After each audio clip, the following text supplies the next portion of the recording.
Ulam namin bukas. Ang tawag ba rito? Malilit na tamban.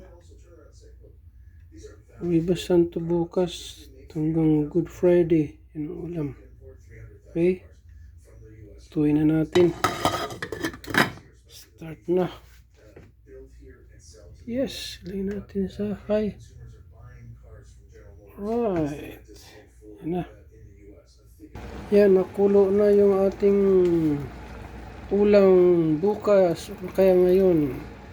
Ang ating pampaasim, ayan, strawberry, tsaka yung grapes. Murang grapes dito sa amin. Ito, marami pa yan, oh. So yan, lalagay na natin yung grapes. Lagay na yung grapes tsaka yung strawberry. Yan. Oops. Alright. Tsaka pakuluan uli. Nakulo na ang ating pangat. Tikman natin.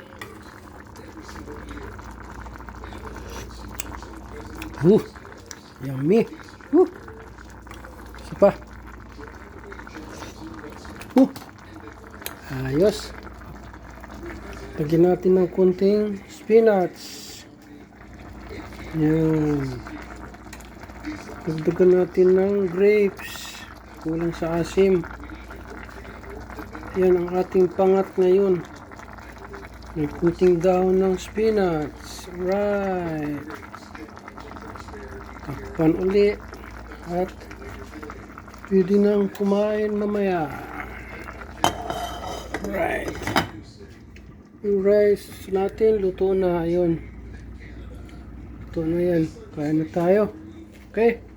Kain tayo mga igan. Salamat.